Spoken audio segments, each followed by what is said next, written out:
Hello and welcome to Star Trek New Worlds. Just had to toggle the audio there because nothing is worse than having my face show up on your screen and you can't hear what I'm saying. Hi, everybody. Welcome to Star Trek New Worlds. My name is Tony. Thank you for joining us here live, if you're joining us live. And, of course, if you catch us on the replay, thank you for taking the time. You may be wondering what Star Trek New Worlds is. It is a turn-based strategy game that we play online here with you. Using the World Wide Web through YouTube, Facebook Live, and Twitch to be able to broadcast our experience to you. We play this game using the Federation and Empire rule set as published by the Amarillo Design Bureau, and we pump out the map using a platform called Vassal, which you will see here in a moment. What are we going to be talking about today? Well, let me tell you. As Walter Peck once said, there is some shady shit happening with these Orions, although he wasn't necessarily referring to Orions. If you catch that reference, let me know in the comments. There's a couple of knife fights that are breaking out behind the borders, and we're going to talk about that. Are those doves that I see in the distance? We're going to talk about what is going on, and of course, the Turn 53 reveal. Just before I jump into the chat, because I can see that there are more than a few chitter-chatters in our community there pounding away on the keyboards, I would like to share with you a milestone event for this broadcast. Up until now, we have been showing you bits and pieces of maps. We have shown you segmented portions, siloed communities as far as the players on the map in the game. But now, ladies and gentlemen, I would like to take a moment to introduce you to what I am now affectionately referring to as the Ring of Fire. Cue Johnny Cash. Here it is. Ladies and gentlemen, the map from the macro perspective is now here in full effect in stereo sound. You have seen the full picture, and you can get an appreciation for who's who in the zoo and where everybody is. In case you are this is your first time joining us, let me go around the clock. At 12 o'clock, or should I say 12:30, is the Remans in red. As we work our way clockwise, you've got the ISC in yellow, the Hydrants in the green and white, the Carnival in the green and yellow, the Klingons in the black, and just past 6 o'clock, you've got the Romulans in the red and black, the Gorn in the white and red. At 9 o'clock, you've got the Tholians in the red and white, the Federation in their classic blue, and the Lyrans closing out the hour at the top there with yellow and green. So that's the big map, ladies and gentlemen. We're going to be able to dive into it here in a moment. But before I do, let me jump into the chat. By the way, let me just, from a housekeeping perspective, I want to celebrate and acknowledge Madeline Sussman, our latest subscriber. Thank you so much, Madeline, for joining our community and lending us your support with your subscription. If you are interested in this kind of stuff, all things turn-based strategy, perhaps a little sci-fi, Star Trek, pick your poison when it comes to sci-fi, then, excuse me, then maybe you might consider wetting our whistle, so to speak, with a coffee or two. You can send that, other side, you can set that down there at coffee.com/New Worlds for a one-time coffee donation, or if you're more of a regular type, then you can feel free to join one of our tiers, the subscriptions. And if coffee's not for you, then of course we have a Patreon doing much of the same. Pick your poison, whatever you prefer, head down that way. So thank you so much for doing that. Now, if you hit coffee, by the way, you will see a photon, or you hear a photon noise, and the notification will rise up through the screen. So let me know that you love what we do, either with a like, a subscribe, a coffee, whatever the case may be.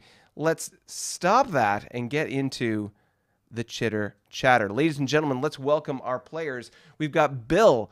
Bill Smith is the Gorns. Jim Howard warming up his Hellguns as the Hydrants. Charles, or Chuck, is the Lyrans.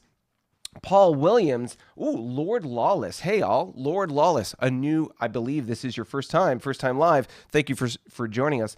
Paul is the ISC as we work down Daniel Eastland, our GM.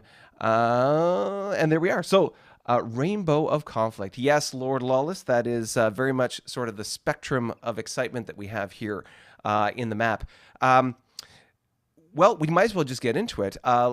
I'm going to jump into, and I'm going to need Jim to be able to help me out here. So let's talk about the knife fighting behind the border.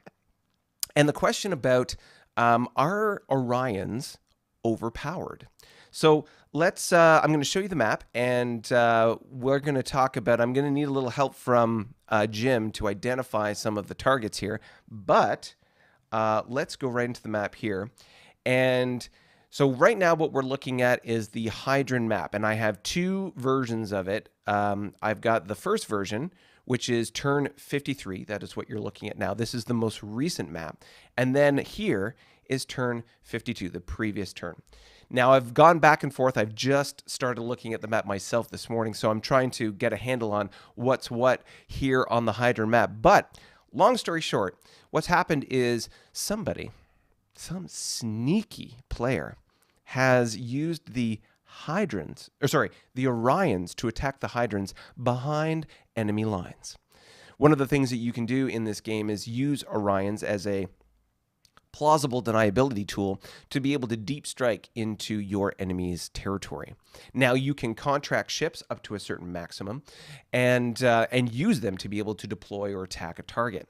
Now, one of the quirks that has been figured out in the game at this point is that you can hire two Orion Dreadnoughts for a total of 8 EP, and they can almost always pop a YBS. And so while the details of exactly what's happened are a little opaque to me because I can't see them, what I have seen and heard, chitter chatter on our Discord channel, that there has been some shady knife fighting happening in the background. So here is turn 52, and here is turn 53. I know, that was really quick. Let me do that again. 52 and 53.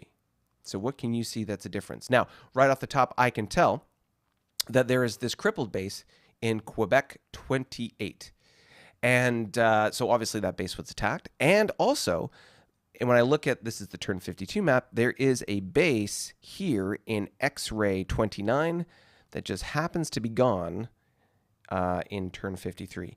So I can see at least 2 targets that were attacked, 1 base that was destroyed, 1 that was crippled, and I feel like there might have been more targets than that. I just don't know. I'm going to ask Jim. Jim, were there any other bases that were hit? So one of the things that's interesting about this while Jim responds is that the effect of deep striking enemy bases is that you can break up their supply or their access to their resources. Now, we've talked about before about the idea of supply. Supply is a technology that you can develop. You start off with 2, you get to 3, and eventually 4, 5, and 6. In the normal vanilla tabletop game, you have a default 6, and you go from there. Now, in this 4X sort of evolution of time and technology, we start off in 2 and you work your way through. Right about now, most factions have 3 supply. What that means is that when we look at this map here and we see the distance between one base and another, if it exceeds 3, as in it's longer, farther away than 3 hexes, then the resources that that particular base can access are isolated. Let me put it another way. See this base that's right here? This one with the little label on top of it, SIDS? So it can only access resources within 3 hexes of it, which means that its effective reach ends here, sort of at this Zulu 29 and 3 hex down, 3 hex across, which means that if there are resources down here and there's no base infrastructure to, like within 3 hexes to get all those resources back to the home world, then those resources are isolated, meaning that you can't spend them. They're still part of your economy from the calculation of initiative, but you cannot use them. You cannot spend them. They just kind of stockpile at a specific location.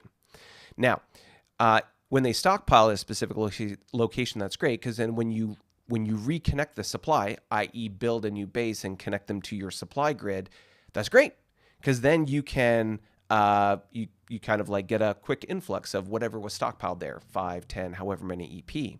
However, if the target where they were stockpiled was destroyed, so for example, these supply hubs can be a planet or a colony or a base, So if the planet or colony is devastated and or the base is destroyed, you lose all that money. It just disappears. So in this case, and we don't know exactly where the stockpile location will be, but it looks to me as if this sort of, we'll call it a southern crescent at the bottom here, is isolated. So these three bases are isolated, and this resource here, right there, is isolated as well. So at least one EP is isolated from his supply. Now, I can't see any other places. Oh, what am I saying? There's a very clear isolation here. So let's take a quick look. If you look at this chasm in the middle of the Hydran kingdom, or the empire here, there's over 3 hexes. 1, 2, 3, 4. There's over 3 hexes between this base in over top this little gravity well and this base here. So assuming supply 3, they're not connected, meaning anything on this side of the aisle, so to speak, is isolated, which would be, if my math is right, that would mean that 1, 2, 3, 4, 5, 6, 7, and then everything from this planet, so that would be 1 EP right now since it's still devastated. That's 8 EP isolated on the sort of west side of the Hydran kingdom, and then this little resource down here.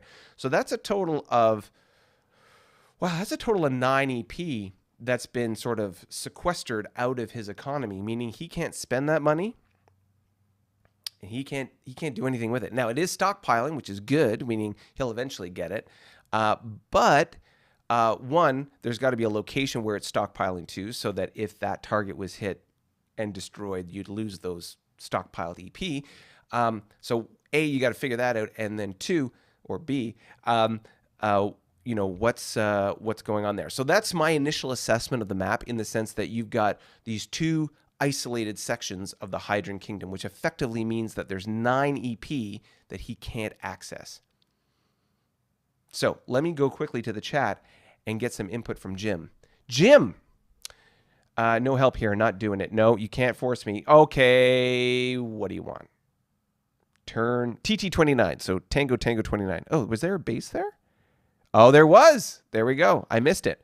So Tango 29, that's this right here. Well, of course, you can't see. Stand by. So right here, we've got this Orion base, and there was a base right beside it that was popped. So it looks like 3 bases were attacked, 2 destroyed, 1 crippled at the very least. And so that fundamentally breaks the chain here, which is that chasm I was talking about in the middle.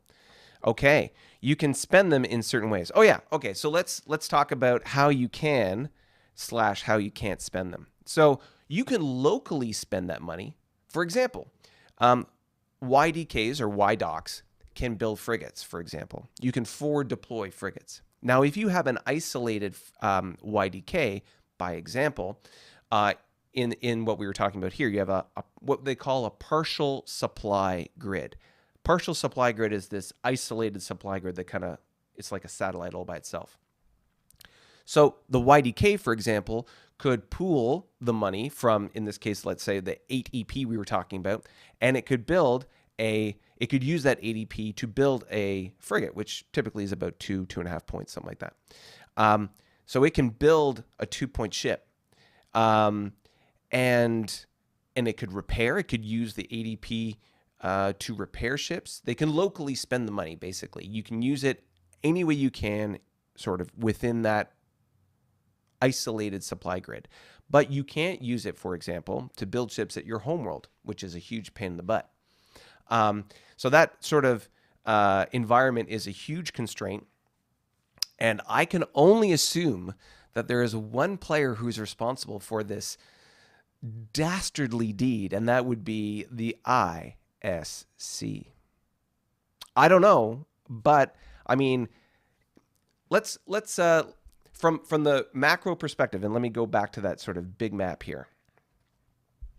So from this macro perspective, we can see the crescent of conflict, which had been previously the eastern side of the map. The Carnival, or shall we say, let's put it from a color-coded perspective, the greens are playing nice with each other. The Carnival, which are the greens on the bottom there, green and yellow, and the green and white Hydrants are playing nice with each other, or at least have been up to now. So it is unlikely that the Carnivals, although not impossible, it is unlikely that the Carnivals attacked in this way the Hydrants. Whereas the ISC, which are the yellow and black, they are at around 3 o'clock there, or sorry, 2 o'clock there, they are attacking right now or having a conflict with the Hydrants. So if they're fighting the Hydrants, it is very likely that they, out of the Carnival and or the ISC, it is very likely that they were the ones who organized those Orion pirates. So we'll have to see how this all works out. But very, very interesting. Let me go over the basics here when it comes to our EP and fleet cap. So let's do that right now. So we can put that over my head, and I'll pull up fleet cap as well. There we go. Okay. I'll just open that up a bit as it's getting a little busy. All right, so let's start with EP. Let's go around the clock. Ladies and gentlemen, the Carnival, which we were just talking about, have 35.5 EP. They have a 35.5 economy. The Federation, by comparison, are at 35, so very, very close. The Gorn are at 36.5. Again, very, very close. The Hydrants at 36.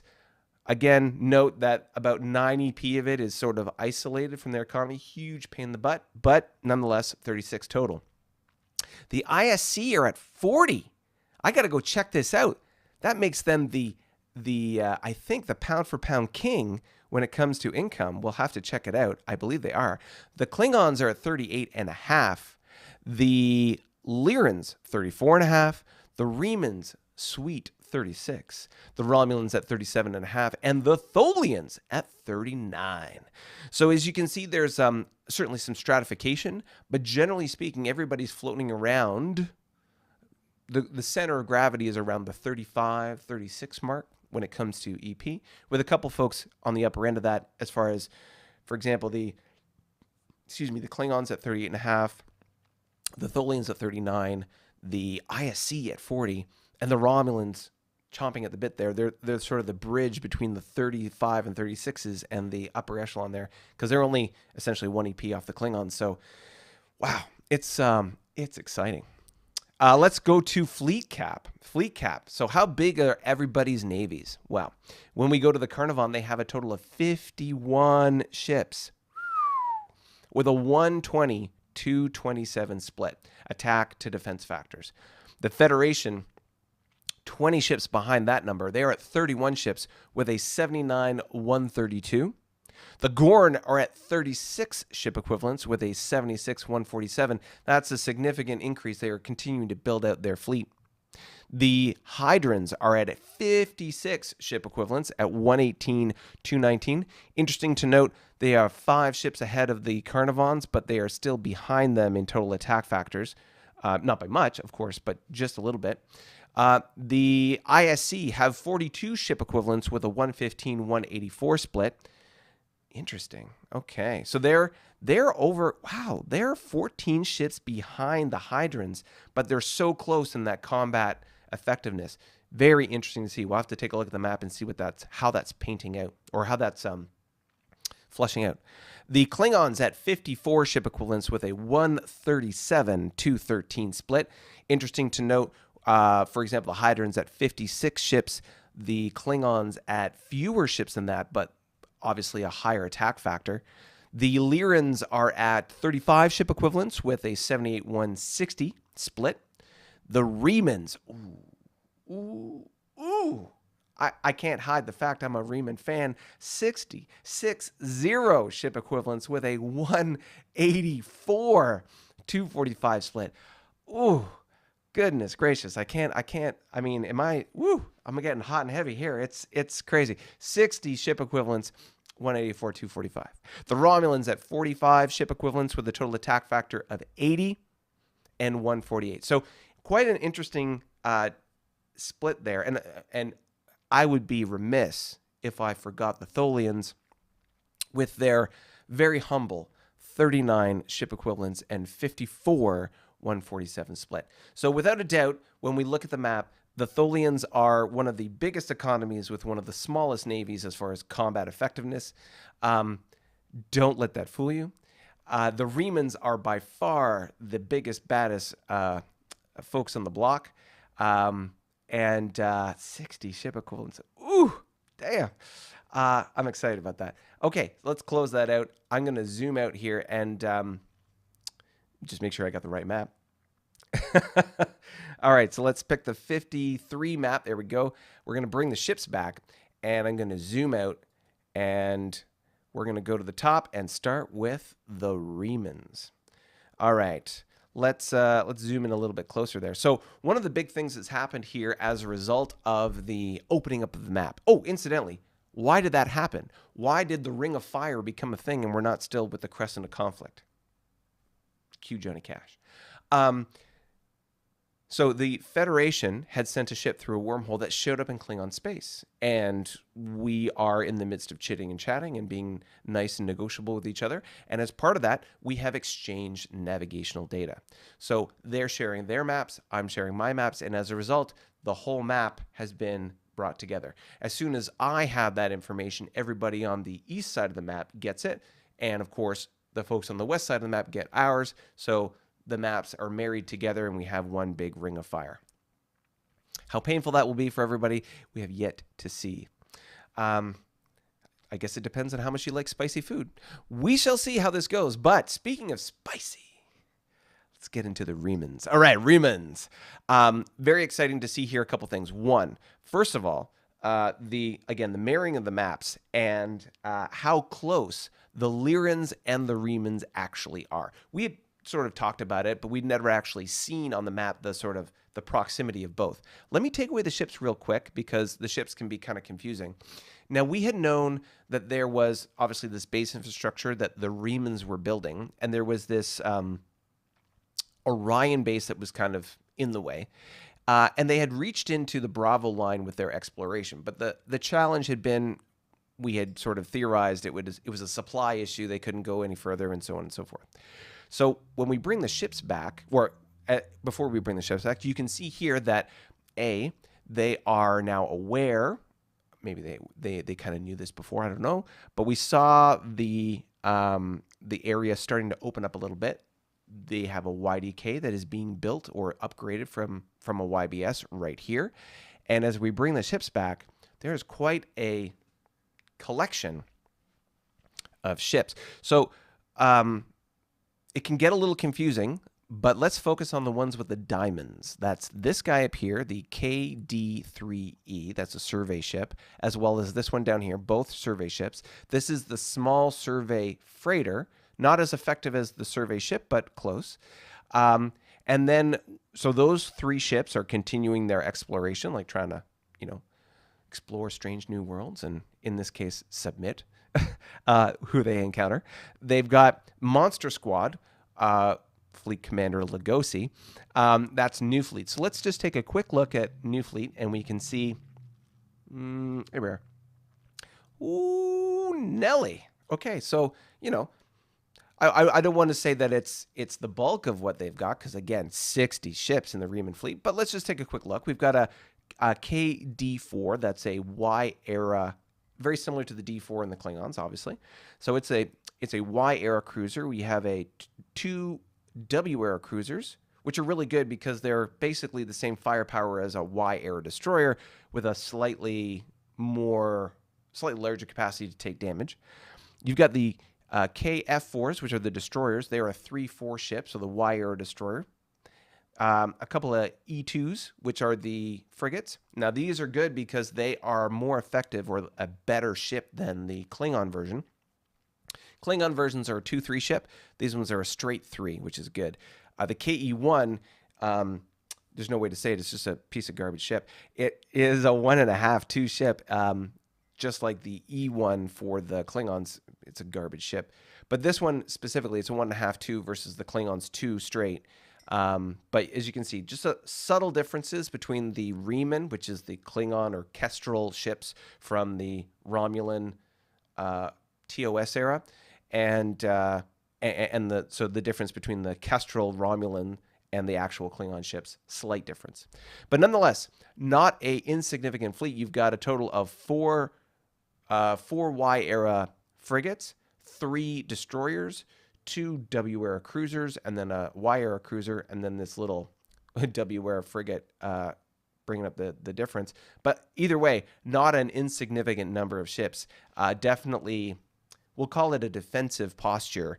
Definitely would make any base that the Lyrans might attack a hard target.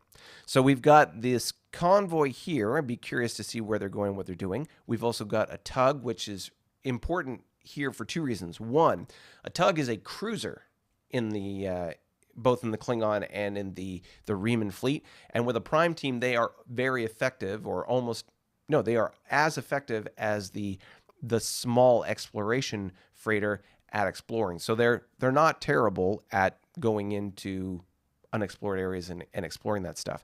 But most likely what this is that this ship is going to go and either upgrade or build more bases. It also is a great way to be able to extend supply based on tug missions. They're highly effective at that. So that's the sort of activity on the border with the Lyrans. But what else do we got here? We've got, oh my goodness, Hammer Fleet. Yes, Hammer Fleet. Can't touch this. All right, so we've got Hammer Fleet, Cerberus Fleet. Let's take a quick look at that, Cerberus. Oh my God, look at that stack. Woo. It's like looking across the poker table and seeing a wall of chips. That's what it feels like when I look at this. It is ridiculous. All right, let's put this into context. So the KD-4C is a command cruiser, can control 9 ships other than itself. So it makes the total attack fleet it uses, 10 ships total.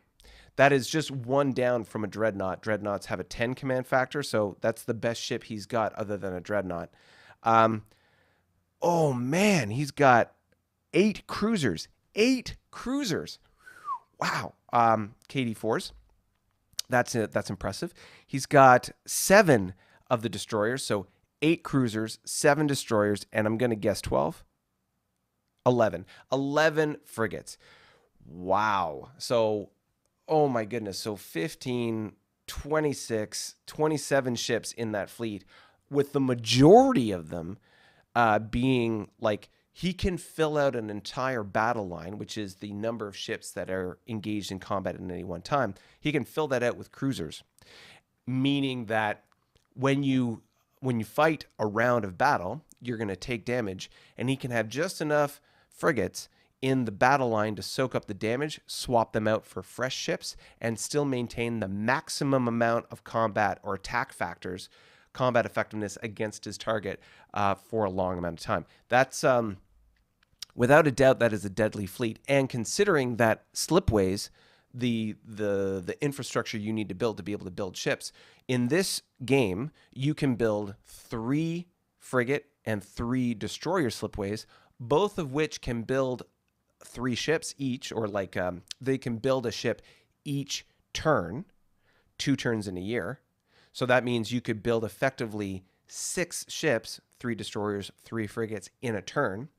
Whereas if you had 2 cruiser slipways, which is the maximum you can have at this point, 2 cruiser slipways, they only build in alternate seasons, meaning that in 1 year, 1 turn is spring, 1 turn is fall, and you can only use a cruiser slipway to build 1 ship. I mean, you can overbuild, but from a normal perspective, you build 1 cruiser at a time. So he's been stockpiling his cruisers because you can only build them so fast, certainly in this fleet, and that is just an incredibly valuable fleet and asset right there. It's just, man, that's crazy. So without diving into all the fleet boxes here, let's just say that the Riemans are set up pretty well. They've got a strong fleet on the potential border, or the sort of area of operations that they're going to encounter the Lyrans with. Yeah, that's going to be exciting. So they're going to bump into the Lyrans in one way or another very shortly, and there's certainly, I'm sure there's going to be some discussion as to what this is going to look like. Since we're up in the sort of the top of the hour here when it comes to a clock face, let's take a look at the Lyrans real quick too. One of the things of note I'm seeing here is the crippled YSR. Now, a crippled ship that has a special ability, for example, a tug, survey ship, scout, they lose most times, unless it's otherwise allocated on the ship, they lose their special ability when they're crippled. So for example here, you can see that the YSR specifically does not have a diamond on the crippled side, meaning that it can't survey anymore. So while that ship is crippled, it can't effectively survey or explore new space. So that's going to have to go somewhere to get repaired.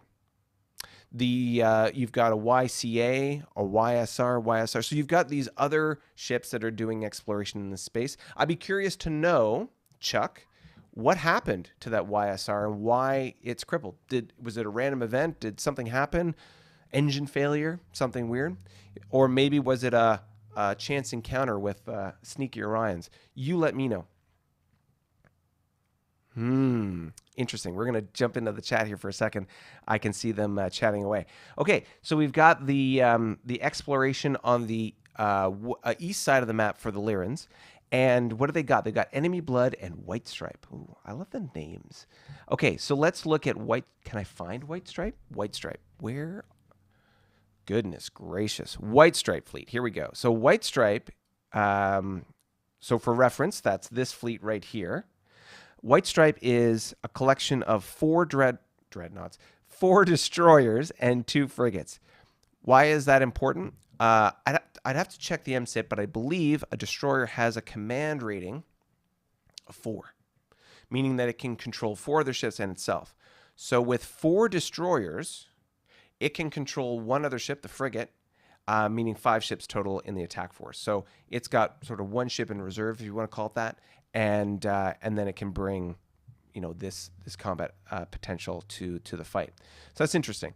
So 4 destroyers, 2 frigates in White Stripe, and then Enemy Blood. Let's take a look. Oh goodness, where am I going to find this? Oh, it's right there. Okay, so Enemy Blood, a little more robust of a fleet. It's got 2 YCAs. Yeah, 2 YCAs. A YCL, light cruiser, a DD, and an FF. So the CAs have a command rating of 8, so it can take this entire fleet into a battle. But nonetheless, you've got a not insignificant number of ships in the area, which certainly will sort of balance out the potential of the monster squad that the Remans have deployed in the area. So that's good. We can see there's a convoy here, which very obviously is extending supply for these folks, because I doubt, I'm not certain, but I really doubt that the Lyrans have 1, 2, 3, 4, supply 5. Doubt that. What else we got here? So home fleet with 2 prime teams here. So let's just take a quick look at, I don't want to spend all this time jumping into everybody's fleets, because as we know from the Hydrant experience, it can be a little crazy. So this is really sort of valuable to note. So a couple things. One, there is a dreadnought in the home fleet. Dreadnoughts are fantastic ships. It's a 5/8 ship for the Lyrans, command rating of 10, a command cruiser, command rating of 9, and then a couple of other ships here. So we've got a couple W era cruisers.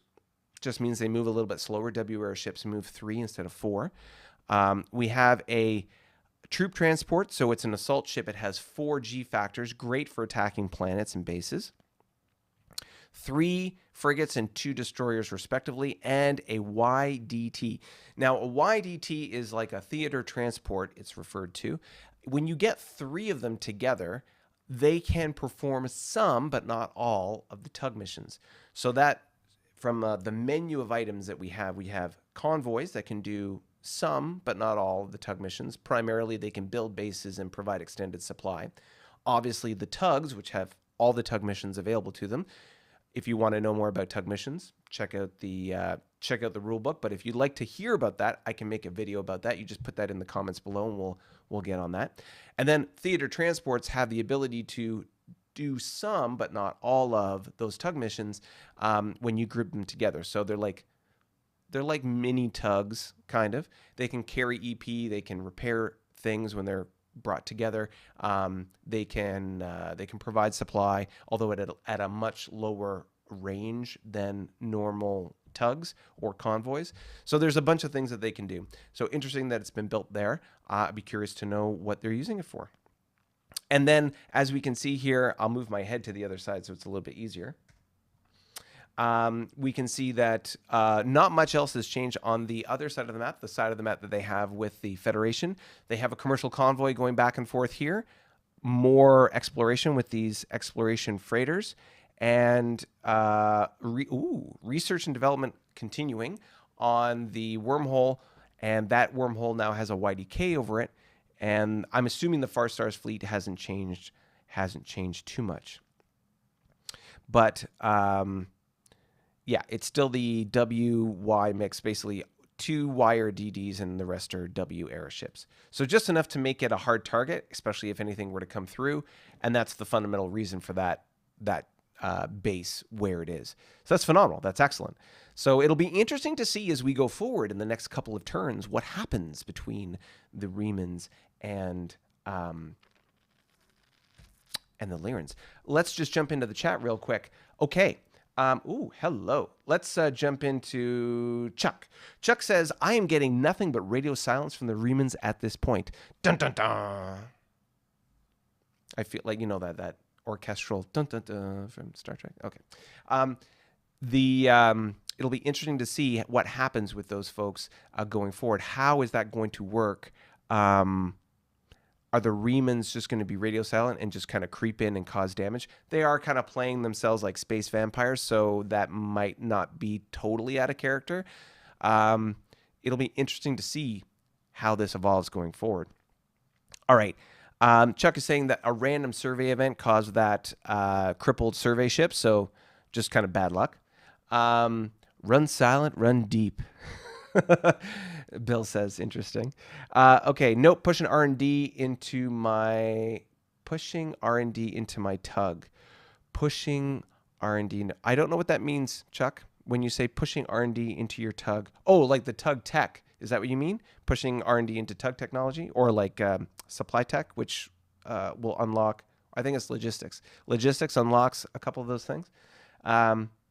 Tug missions. This guy I know, I think his name is Chuck, made this really nifty sheet.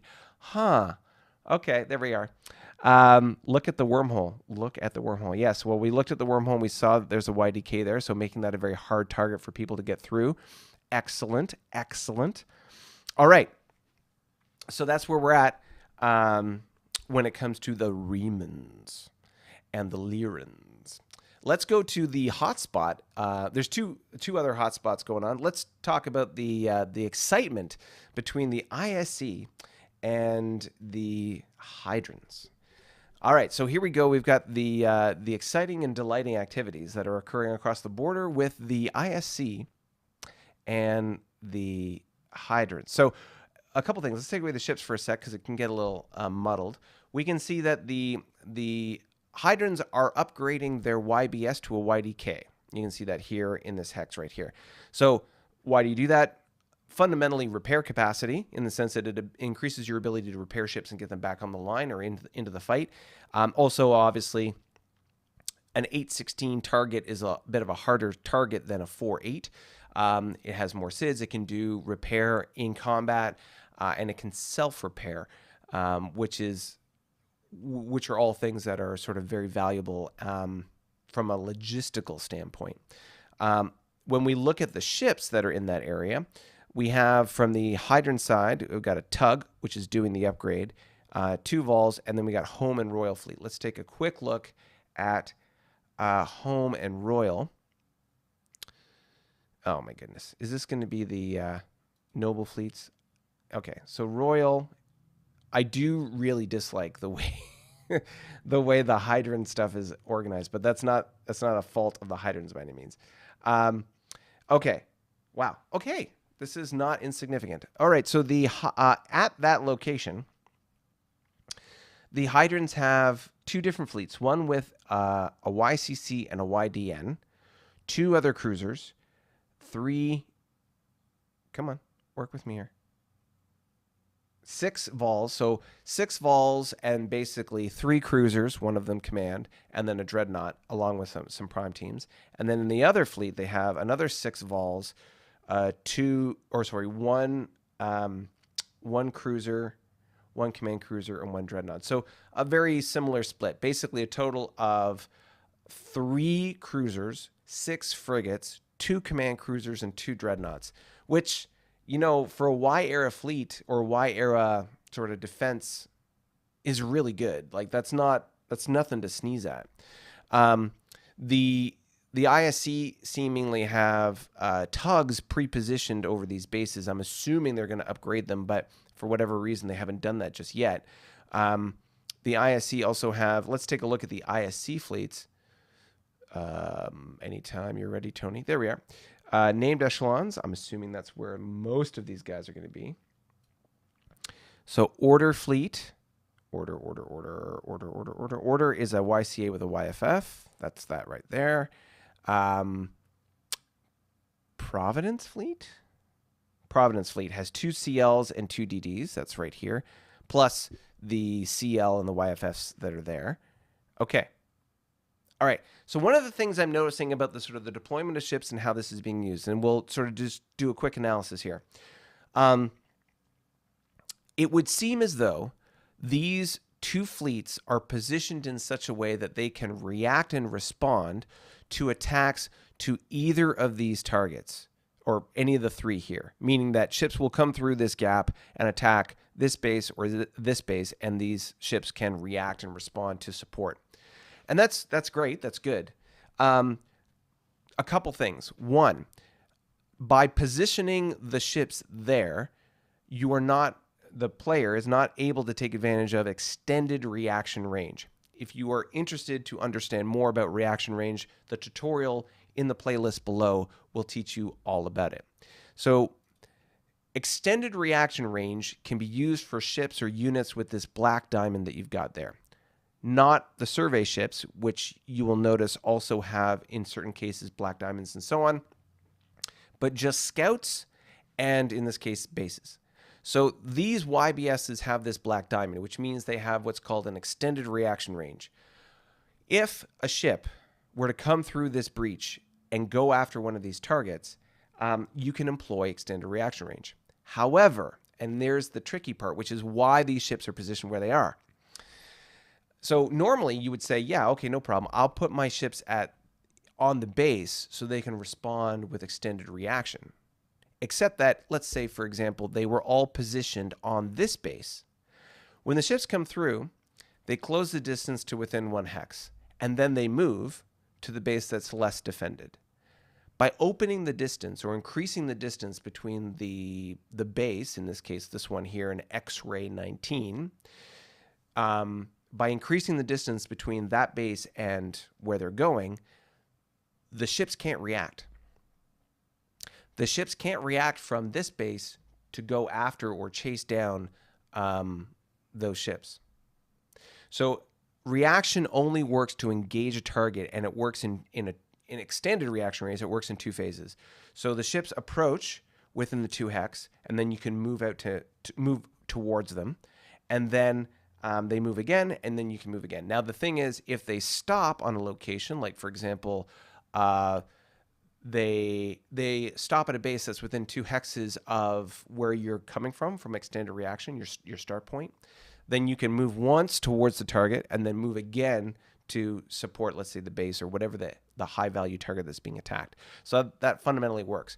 But because of the way the unexplored hexes are here, they could move in such a way, they would be moving in such a way that you would not be able to respond with those ships to defend those targets, because they're opening the distance at that last phase of movement. They'd be opening the distance. The only way to get around that would be as if your ships were located on the bases, and as they entered into the 2 hex reaction range, you moved into a hex, like for example, let's say the hex in between these 2 bases, you moved your ships in between, and they would, let's say, perhaps pin the ships that are moving through.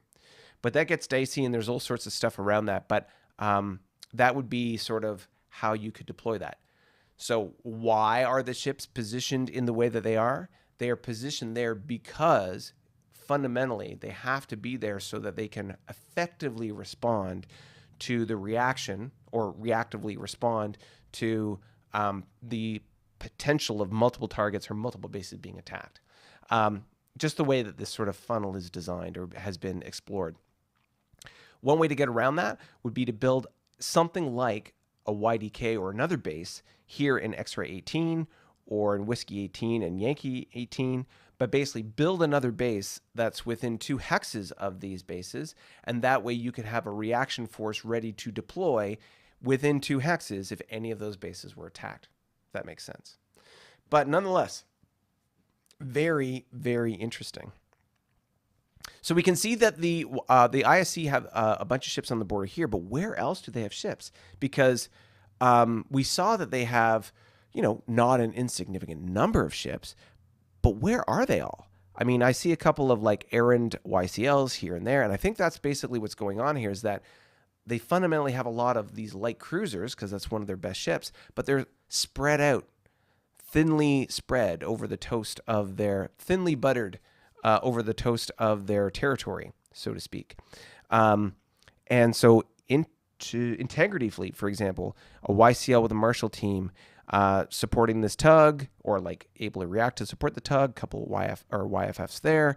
Very interesting, just the distribution. I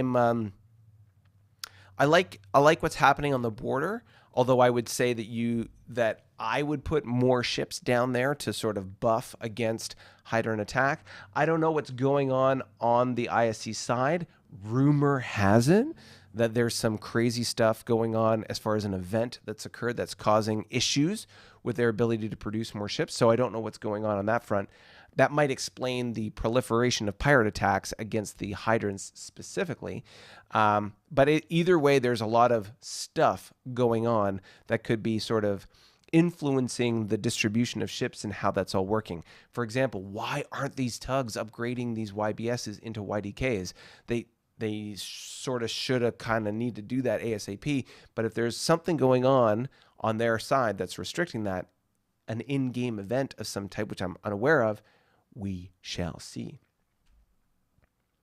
I can see a bunch of stuff in the chat. Let's go down to the Carnival real quick, and then we will jump back into the chat. So the Carnival, one of the biggest fleets in the game at 51 ships. What's going on here? Well, fundamentally, 2 things. One, the Klingons and the Carnivons have reached a peace. Yes, this is what happens when doves fly. I know, if you get that reference, great. If you don't, then, it's a song quote. But I see doves in the distance because on the border with the Carnivons and the Klingons, there has been peace. Namaste, my friends. USA, depending on your references. Seinfeld. And as we go forward here, we can see that on the map, we've done a slight jostling of the border. Fundamentally, the border hasn't changed that much. A slight extension in the northwestern section, and then whereas before the border went over top from the Klingon perspective, it was over top this planet because the planet was discovered after that border was initially formed. Now the border goes on the south side. So the south side, and I'll move the ships out of the way so you can see this a little bit better. The south side of the border is where it goes. So basically everything on this side is more akin to the Carnival ownership and territory, and everything on the south side is Klingon. One particular note is what's going on with this particular planet, and that planet is sort of in the ballpark, shall we say, of the Carnivons after the negotiations. So as it is right now, that's what's going on there. Some other little terms and conditions that will sort of stay behind the veil as far as the agreements between us. But generally speaking, it's worked out very well, and there is peace in our time, so to speak. You can see that the Carnivons have withdrawn the bulk of their fleet to build out what's going on here. You'll see that they're building, they will shortly build a base here. Ironically, the location they attacked me for having a base in. And so because of the way the border is, they build bases. For example, they can build base there. Why you see it as this pocket still being all neutral zone is because of the minor faction there. The minor faction is still exercising its border around itself. And as the Carnival continue to sort of push that border, I think you're going to find that the attitude of the planet is going to sour towards that, despite whatever they're going to do with the diplomat to try and make that better. So we'll see how that goes. So anyways, long story short, peace in our time along the border with the Carnivons. Let's go quick to the chat because I can see there's a little bit of chitter chatter going on here. So focusing to get my tug is what Chuck said with regards to the tug tech, because he really needs that tug to be able to sort of build quickly and sort of scale. Jim saying home and Royal Fleet located at WW22. It's funny, when I first read that I was thinking World War II, but got it. So Whiskey 22. Bill says the Hydrants holding the line, but the Orions are killing them. Oh, the irony. Of course, because we've been teasing the Hydrants so much about the fact that they have so many Orions in their space. It's more like Orion space that the Hydrants are renting from as opposed to the other way around. We'll see. Chuck says their own fault. They let them settle. Exactly. And Prince, the musician, of course, there we are. The artist formerly known as but no longer with us, Prince. All right, yeah, that's basically what we're going on. Let's go on to the next hotspot, which is exciting, and that is the shenanigans, shall we say, with the Romulans and the Klingons. So this is an exciting little border region here. So as you know, that there is a continued conflict between the Roms, now the Gorn, and the Klingons. So Klingons and Gorn are on one side of this fight, and the Romulans are on the other. What we can see here, which is very interesting, is this series of events that has occurred, whereby so there is a discussions ongoing with the Romulans about how can we sort of settle things out. And as you can see, the Klingons have sort of created this deep thrust. I'm not insinuating anything, but this deep thrust penetration into this area of space, a column, shall we say. And so this column is built out here. It was initially to attack the YDK that's here. YDK at the time still had SIDS damage. After attacking it, the number of ships that were there, it became one of those situations where if you're going to fight that battle, you're going to lose it. It's because at the time the YDK was not crippled. So an uncrippled YDK obviously brings more combat effectiveness, EW, and so on. But also there's no ability to be able to effectively eliminate that base, which was the entire goal of all the attacks on that base. So because of the distribution of ships, while we certainly had many ships, the Romulans, based on reaction and various other things, had not only their Vulture, which is their dreadnought, but a lot of cruisers. Their cruisers are a 4 or 5 ship, enough to make it a fight that, especially with the base, we weren't going to win. We would do damage without a doubt, but we would take more damage than we would give, and it wouldn't work out. Like, it would not be a good fight to fight. So instead, we retreated, and as a result, we have a scenario here now where we have this column. So we have a number of ships sort of over Nepal, which are ready to attack and sort of support various activities that are going on. We have 2 Joint Task Force Alpha and Gamma. So let's just take a quick look at those, Alpha and Gamma. So I'm not sharing anything that they can't see, all the players can't see themselves. So this is all sort of like common knowledge. So Alpha, which is the leading edge of this, you can see that they've got a total of 4 destroyers. After a combat that was fought, they suffered some casualties. Those casualties made their way back here. We have an E2 and a D4C. In Gamma, we have a combination of, what do we have? 10 F4s, 4 E2s, a D4, and a D4C. So not an insignificant fleet.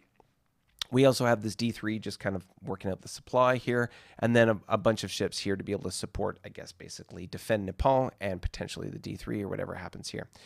So what have we got sort of around here? Well, we've got this collection of, I call it business, but it's just a ridiculous combination of fleets.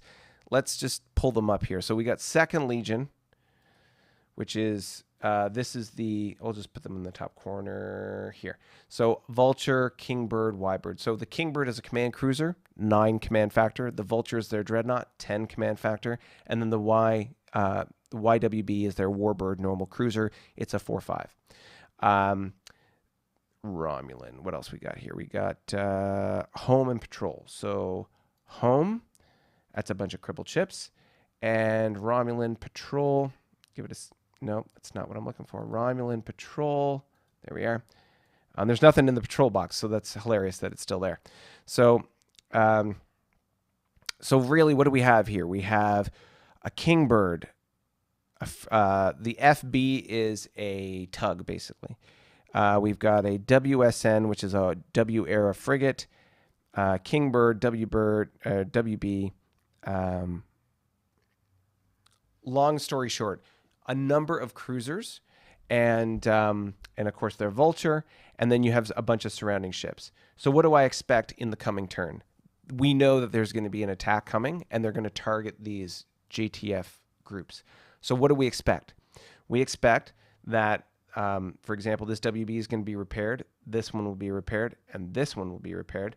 Those repairs will make those WBs available, and they will come out and try and attack. 1, 2, 3, 4. They can reach as far as the Delta line, which is where JTF Gamma is.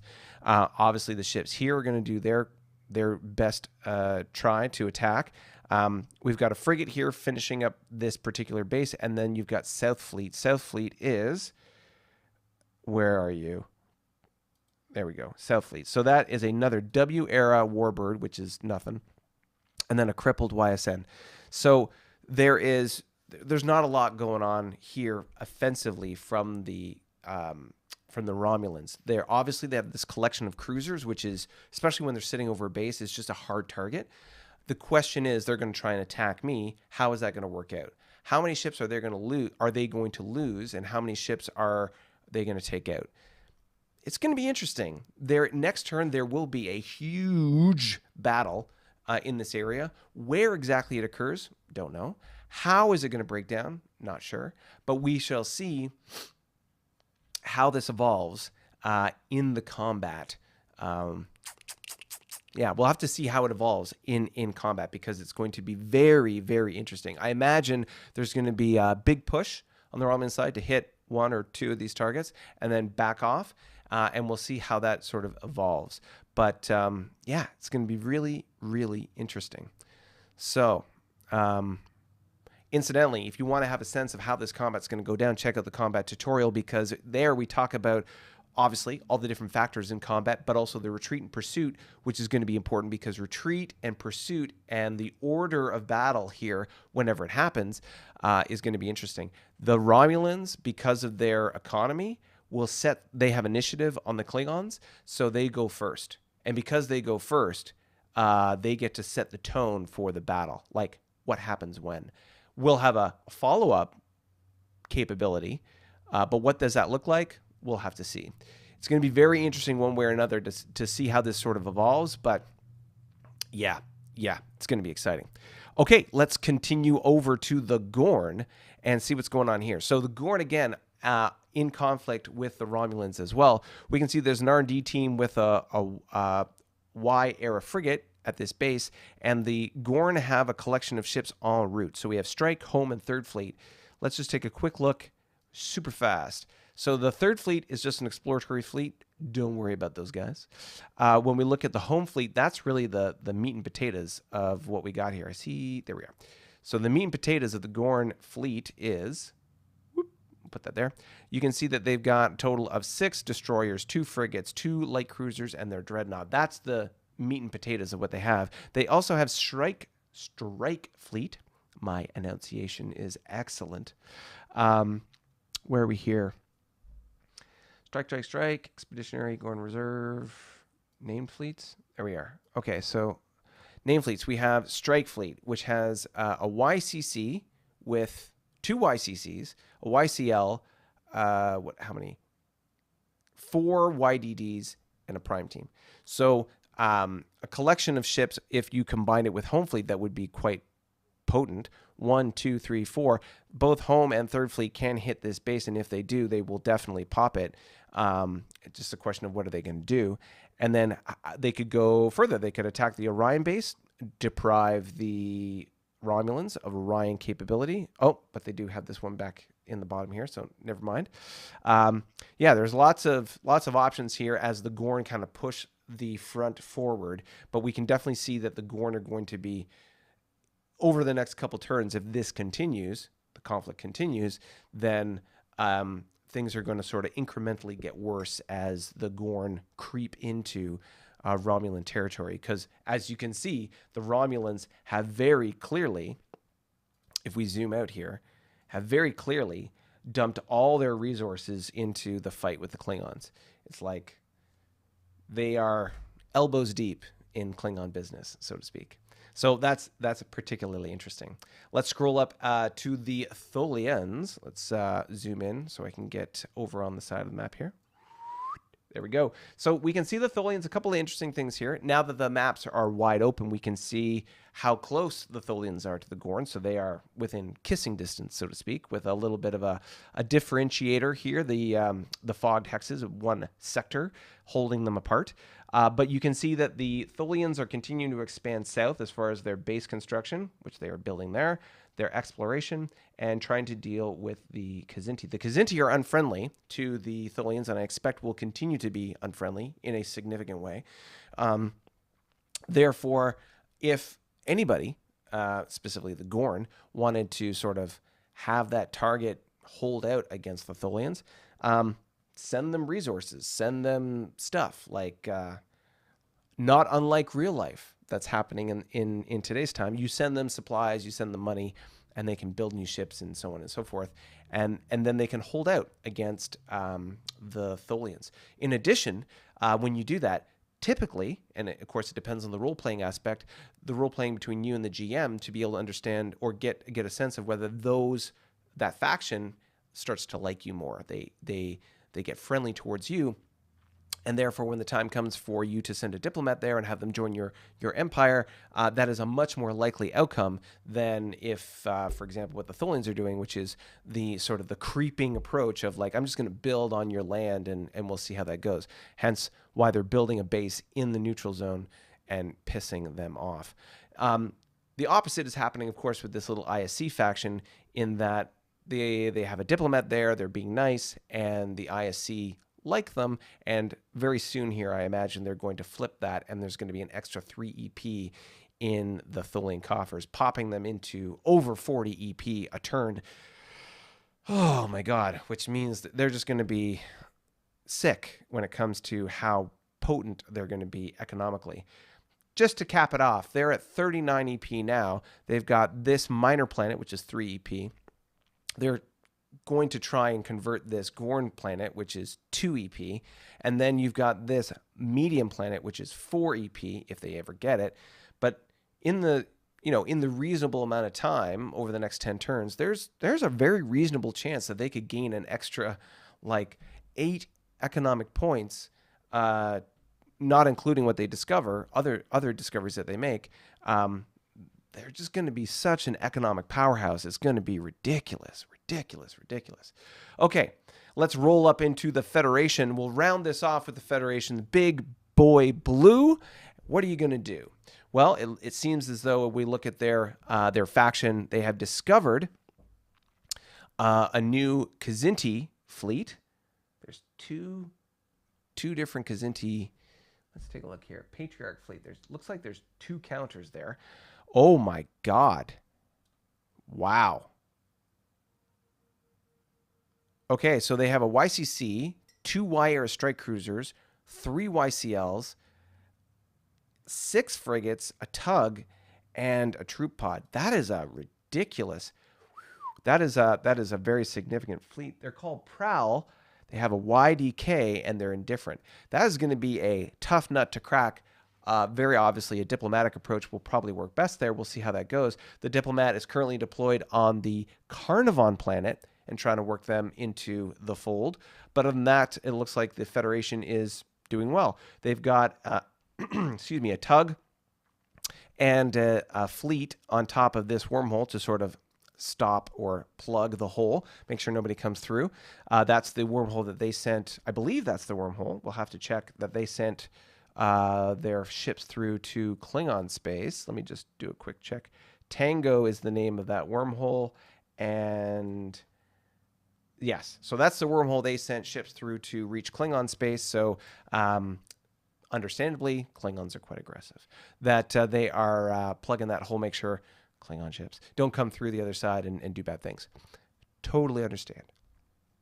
Other than that, what do we got? They are continuing their exploration with their cruisers and prime teams, which is working out. You can see they're starting to really build out or like extend their reach, and especially with the sort of the base construction that you've got going on now that they have tugs. The tugs and the convoy combo is working well. Their biggest constraint, it would seem, is EP. In the just that they can only build so much in so much time, because when you're at peace, you only get half of the gross income that you have. So in this case, they have 35. So they only got 17.5 EP coming in. So 17.5 really just means that's like one YBS a turn, and then any other kind of little things that they want to spend money on. So it's, you know, it's incremental growth, and we'll just see how it goes as they continue. Keeping note that they don't have any conflicts. They don't have any sort of bad encounters with their neighbors. They're getting along great with the Tholians. It seems that they've got a very clear deal with the Lyrans to keep that neutral zone fogged, which is great because that means you can't first strike through a fogged hex. You got to stop and then move on the other side, as well as supply being a big issue to be able to provide. You can't provide supply through a fogged hex, so it causes a real kind of way to slow down your opponent in that context. So that's really, really good. But feds are starting to grow, and their economy is catching up, and it'll be very interesting to see over the next 10 turns how that evolves as we go from 52, or this is now the 53 map, to 63. How the Federation is going to kind of come into their own and really kind of thrive. Yeah. So when we look at the map, what do we see? First of all, it's the Ring of Fire. Everybody is one big happy family. We're all connected. We're all talking to each other. We're all chum. It's all good. But now that we're all connected, there's some real sort of interesting dynamics that are occurring. Of course, the ISC and the Hydrants are having their tussle. The Carnivons and the Klingons have smoothed things out. The Romulans and the Klingons are still sorting things out. With a little help from the Gorn. Gorn are applying some pressure and definitely going to gain some ground on their front. The Gorn now encountering or seeing at least the Tholians, and they will soon sort of come into contact. It'll be interesting to see what that dialogue will be like. Excuse me, the Tholians continue the creeping approach of their economic dominance in the game, while they currently don't have the economic power to be number one. That is currently held by the ISC. They are very close number two, and based on what we can see on their economy, they are very clearly going to be creeping forward with some significant potential to be the king of the hill economically. From a military perspective, they're not too much of a threat, but once they get established, as we know from the way their ships are used and fight, they're going to be just hard to get off any target once they're there. So we'll see how that goes going forward, but nonetheless, Tholians are playing the long game and playing it well. The Federation continuing to sort of try and play a little catch-up. They are thriving, I would say. They're on track to continue to grow and scale, especially with the fact that they don't have any conflict they're immediately dealing with. The more they can sort of drive that piece forward, the better for them. The Lyrans, their biggest threat really is the radio silence that they're getting from the Remans, the big baddies with the 60-ship fleet. Oh my God. And they are sort of, I would imagine, preparing themselves for the inevitable encounter with the Remans. Assuming it's going to be some kind of conflict, it'll be interesting to see how that sort of settles out. But the Remans have been itching for a fight for a long time, and it would seem as though the Lyrans are their target of choice because they're peaceful with the ISC. So we'll see how that kind of pans out. Yeah, we'll have to see, because the Remans got a lot of ships and they are itching to use them. How is this going to turn out? I don't know. If you want to figure out how the role play evolves and how the story is told and want to join our Discord, then check out either on Coffee or on Patreon. So that's Coffee/New Worlds and/or heading over to Patreon. The link will be in the description to be able to join our community. Excuse me, join our community. And at our top tier, join our Discord and be able to participate and see what's going on when it comes to the narrative and the story and the development and the slinging of, well-intentioned shade at each other as we banter back and forth about what's going on in the game. If you enjoy what you've been seeing today so far, then please consider hitting the like or the subscribe button. Your support is greatly appreciated. And of course, we are on the goal, or we on the drive to be able to hit 200 subscribers. The goal was to be able to hit it before this live stream today. As of the time of this live stream, we are at 197. So 3 more to hit 200. And then, of course, that's all part of the greater goal to hit 500 unlocking key functionality in YouTube to be able to use the community tab and so on and so forth. So we're all about just trying to create this community of players who enjoy playing Star Trek or sci-fi based strategy games, in this case, Federation and Empire. Do you like playing strategy? Do you like having fun? Being part of a community of folks that play SFB, FNE, and all things ADB? That's a lot of TLAs for you there. Then please consider hitting the subscribe button, joining our community, and joining us next week on our live stream, 11 o'clock on Saturdays, Pacific time, for you. Now, before I go, let's jump into the chat real quick and see what everybody is saying. Okay. Jim, that's Romulan patrol detachment, not patrol fleet. Okay, what is he saying here? Let's just take a quick, as I'm looking at it. Patrol. Oh, I see patrol detachment. Well, that's 2 crippled ships anyway. So it's crippled and crippled and crippled. So good news. Jim, it's Romulan patrol detachment, not patrol fleet. So I just checked that out. Still just 2 crippled ships. Chuck, hey, Jim, how you been? You've been, I think that's quiet for the last week. Bill says Y-base in November 41 upgraded to YDK. So that was the base in between home and third fleet on the border with the Romulans from the Gorn perspective. It's also sitting on top of a wormhole. It is now a YDK supporting their initiative going forward and be able to repair ships that are attacked or destroyed. Jim saying, I'm good. Planning on retributive strike on the self-appointed space police, read gangsters using Orion mercenaries. Okay. Bill Smith, holy shenanigans. How did that happen? Need Orion dancing girls. Gotta chill out, man. Just gotta relax. Have a drink. And then Eugene Bland, is there anything to say about the Romulan sun snake? Oh, I am so sorry. My apologies. Let me go back to the map and address the sun snake. Please, my apologies. I was negligent in my duties. Let me return to the map. So we can see here that we have the sun snake. Now, 2 things to note. 1, the counters on the map do not necessarily accurately represent the monster that they are. For example, you might see a counter that looks something like the Doomsday device from the Star Trek original series. It is not the Planet Killer that may be, although it may also be that, but there's only so many counters that we can have in Vassal for these kinds of monsters. So, is it a sun snake? There's a really good chance that it is, but it may not be. Also, when these monsters pop up, they randomly move in the sense that, like, you roll a d6 and it moves in that direction. 1 being north, work your way around to 6, which is northwest, and away you go. So, or I would have done it that way. Maybe 1 is the northeast and 6 is the north. I'm not sure. But either way, the GM randomly determines which direction the sun snake is going to go. And in this case, you can see that it popped up in Tango 47, which was this hex right here below the sun snake. And instead of moving towards the Romulan homeworld, which would have been big bad news for the ROMs, it's gone north towards this YBS here. Now, what does that mean?